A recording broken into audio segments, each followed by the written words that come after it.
을 공부할 때 그 부분을 또 언급하게 될 겁니다. 근데 그 그러니까 존재론에 대한 세 가지 그 개념이 있는데, 하나는 뭐냐 하면 관념론이고, 하나는 유물론이고, 하나는 유심론입니다. 근데 이 존재론이 무엇을 의미하냐 하면, 참으로 이 세상의 주관자가 무엇인가, 세상의 기원은 무엇이고, 세상에 참된 신이 무엇인가에 관한 개념입니다. 그런 차원에서 이 소위 관념론자들은 무엇이 이 세상의 주관자요 신이라고 생각하냐 하면, 관념에 의해서 모든 것이 다 움직여진다고 봅니다. 세상은 관념의 통치를 받고 있다고 생각합니다. 이런 관념의 통치적 관점에서 나온 개념이 이거죠. 그 일체 유신론. 그렇죠? 우리 마음대로 모든 것이 다 된다는 겁니다. 일체 유심조. 그렇죠? 일체 유심조. 우리의 마음대로 모든 게 다 된다. 뭐 적극적 사고방식도 다 그거 아닙니까? 일체 유심조에 관한 개념을 다른 말로 적극적 사고방식이라고 얘기합니다. 그래서 여러분, 우리가 마음의 뜻하고 소망하는 것, 소위 꿈은 이루어진다. 여러분, 그런 얘기도 사실은요, 다 이게 유심론적 개념입니다. 그래서 옛날에 그런 관념론적인 어떤 카피라이트가 있었죠. 생각대로 된다. 그렇죠? 생각대로 뭐 그런 거 있지 않았습니까? 그거 관념론이에요. 관념론. 전형적인 관념론입니다. 생각이 신적인 위치에 있다고 생각을 하는 것입니다. 여러분, 생각이 신적인 위치에 있다라고 하게 되면 주로 여러분 그 사람들은 이 위대한 일을, 그러니까 이 관념이 전능성을 발휘하기 위해서 그들이 하는 일은 뭘까요? 뭐 할 것 같습니까? 여러분, 관념론자들이요. 자기 자신들의 전능성을 발휘하기 위해서 그들은 뭘 할 것 같습니까? 공부죠. 당연히 공부밖에 없어요. 그래서 플라톤 같은 사람들이 뭐라 하냐면, 너희 속에 신성이 있다는 것을 찾으려면 어떻게 해요? 철학을 공부해야 된다는 거예요. 그래서 철학이 궁극적으로 의미하는 바는 뭐냐면, 우리 속에는 신성을 찾는 운동 중 하나가 철학입니다. 자, 그렇다고 한다면, 자, 관념론자들은 주로 자기의 신성을 강화시키기에 뭐예요? 묵상하고, 그리고 공부하는 거예요. 철학하는 거죠. 그래서 그 사람들, 제가 언젠가 헤겔의 그 말을 제가 인용했던 것처럼, 헤겔은 나의 이성의 신성을 찾기 위해 그들은 끊임없이 묵상한다. 관념을 사용한다라고 얘기합니다. 그걸 소위 관념주의자들이 자기 자신의 사고를, 소위 신성의 그 전능성을 사용하는 방법이겠죠.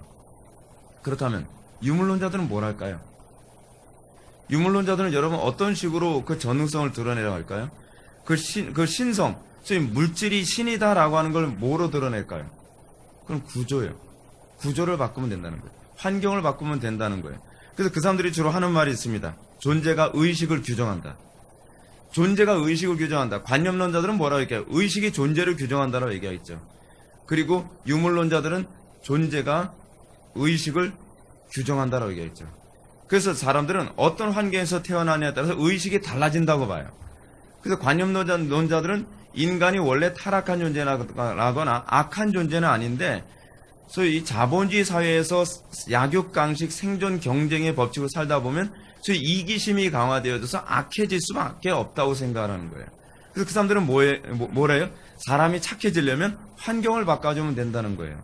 존재를 바꿔주면 의식이 존재를 따라간다는 거예요. 물질이나 시스템이나 환경이 의식이 따라간다는 거예요. 그래서 좋은 환경에서 자라면 사람이 선해지지만 안 좋은 환경에서 자라면 사람이 악해진다는 거예요. 맞나요? 실제로 그런가요?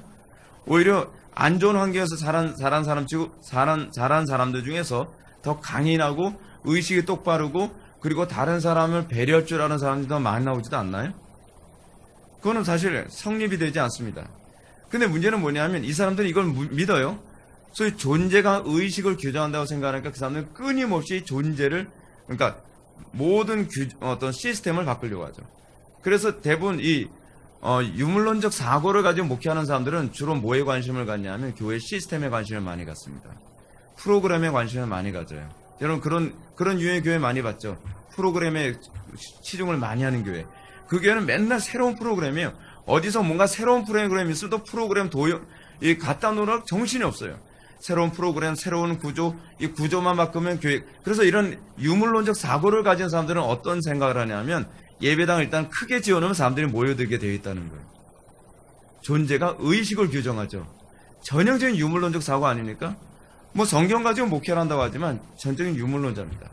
그런데 관념론적인 사고를 가지고 목회하는 사람은 주로 어떻게 할까요? 맨날 뭐 할까요? 맨날 성경 공부해요. 맨날 성경 공부해서 많이 배우면 뭐예요? 다른 게 달라지게 돼 있다는 거예요. 근데 실제로 그렇게 되나요? 여러분 많이 배운 대로 사라집니까? 여러분 배운 대로 사라진 다음에 인간의 전적 무능이나 전적 타락이라는 교리는 의미가 없죠. 왜냐하면 여러분 아는 대로 안 사라지잖아요. 아는 대로요. 그럼 여러분 기독교는 뭘까요? 기독교가 정말 기독교됨을 구분하는 기준이 무엇일까요? 여러분 우리는요. 열심히 성경 공부만 배운다면 달라진다라고 한다면 여러분 소위 관념론하고 구분됨이 없습니다. 우리가 어떤 시스템만 바꾸면 또는 예배당만 크게 짓고 예배당의 어떤 그 구조를 잘 섬세하게 잘 만든다고 한다면 그리고 교회가 성장한다고 그렇게 생각한다면 그거는 과연 유물론자들하고 구분됨이 없겠죠. 그렇죠? 그럼 여러분 기독교가 유물론하고도 구분되고 그리고 관념론하고도 구분되는 것이 과연 뭘까요? 가장 전형적인 게 기도예요. 여러분 이렇게 하게 되면 목사님 그럼 기도만 하면 되나? 아니에요. 그렇지 않아요. 지금 제가 여러분한테 말씀드리는 이 기도라는 것은 그 기도가 이방 종교적 기도하고는 달라요. 성경이 얘기하는 기도는요. 잘 보십시오. 그 기도가 어떻게 작용하나요? 기도는요. 반드시 의식에 기초해야 돼요. 하나님의 말씀에 기초해야 된다는 거예요. 그래서 오늘 우리가 배우는 게 그 그거 아닙니까? 여러분 대부분 이방 종교가 기도를 배웁니까? 안 배웁니까? 안 배워요. 기도를 배우는 유일한 종교는 기독교밖에 없어요. 그냥 대부분의 종교는 기도는요, 자기의 정성을 신에게 올려드린다는 개념이에요. 우리가 신을 감동시키면 신이 우리에게 뭐예요? 감동해서 뭔가 준다고 생각을 하는 의식. 그것이 이방 종교에서 생각하는 기도. 여러분 기도 그렇게 하지 않습니까? 여러분 관상기도가 그거 아닙니까? 여러분 재미있는 말씀 하나 드릴까요? 아리스토텔레스가 여러분 유물론자라고 봅니까? 관념론자라고 봅니까? 철학에서는 사실 관념론의 개념으로 배우거든요. 왜냐하면 아리스토텔레스는 플라톤의 제자격이거든요. 근데 유물론자들은 아리스토텔레스가 유물론자라고 봐요. 왜냐하면 원인론 때문에 그래요. 이거 좀 이런 것만 다 접어놓고 그냥 얘기할게요.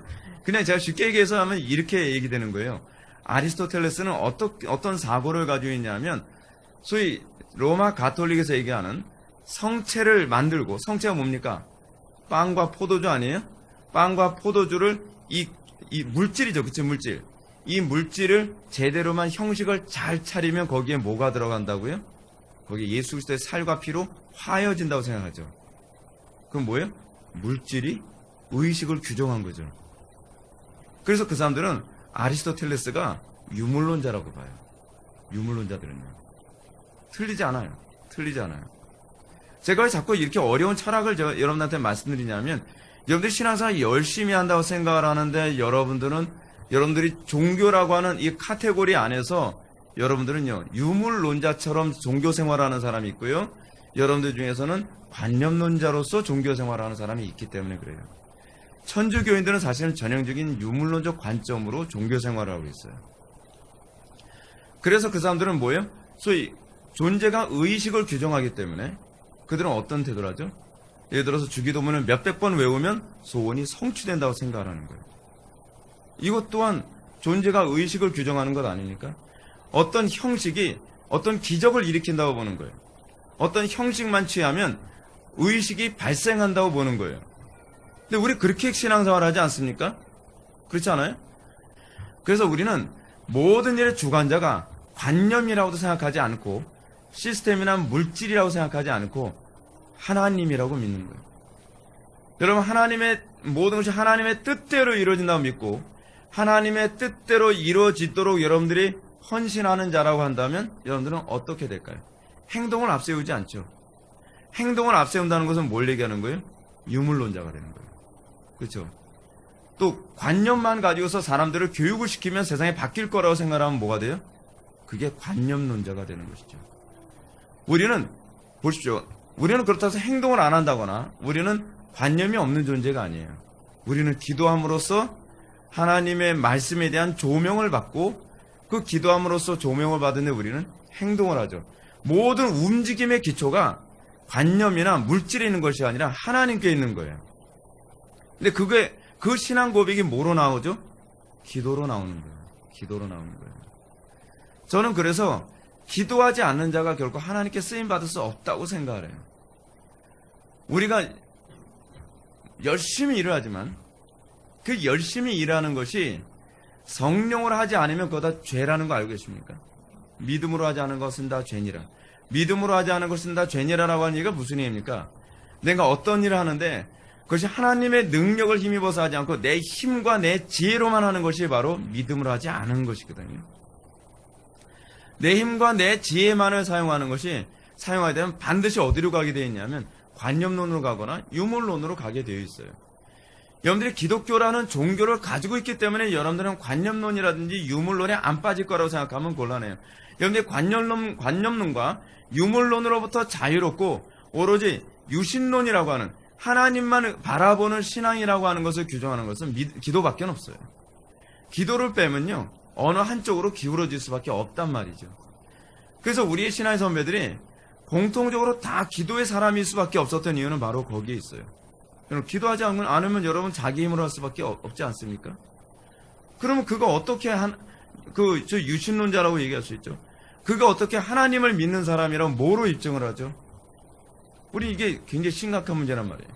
여러분 어거스틴이 기도를 안 했습니까? 아니잖아요. 칼빈이 기도 생활을 안 했습니까? 루터가 기도 생활을 안 했습니까? 조나단 에드워즈라든지 휘필드 같은 사람이 기도 생활을 안 했습니까? 여러분 우리 칼빈주의자들이나 우리 개혁주의자들은요 전통적으로 봤을 때 기도를 엄청나게 많이 한 사람들입니다. 오죽하면 여러분 마틴 루터가 뭐라 얘기합니까? 나는 오늘 너무 바쁘기 때문에 난 기도를 4시간 한다라는 그 유명한 명언까지 남겼잖아요. 그들은 기도하지 않고서는 결코 하나님의 일을 할 수 없다는 것을 알았어요.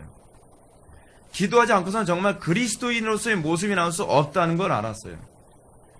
그래서 우리는 기도로 시작해서 기도로 죽는 사람이라고 할 수 있어요. 그래서 예수님께서 우리들에게 그걸 보여주시지 않습니까? 주님께서 우리들에게 보여주신 모범이 무엇입니까? 예수님이 지식이 부족해서 예수님이 기도하셨겠습니까? 예수님은 의지가 박약합니까? 전적으로 타락한 사람도 아닌데요. 예수님은 타락한 원죄가 없으신 완전한 인간이셨거든요. 근데 예수님은 항상 뭐예요? 기도하셨죠. 여러분 기도라는 것 자체부터는요 신앙 고백이에요. 기도를 안 해도 신자라는 개념은 성립되지 않아요, 사실은요. 그래서 저는 개인적으로 우리 개혁교회가 원래 개혁교회가 그런 게 아닌데 우리 오늘날 이 시대 개혁교회가 기도 생활에 관해서 등한시 여기는 것을 아무렇지도 않게 생각하는 것은 아주 심각한 문제라고 생각합니다.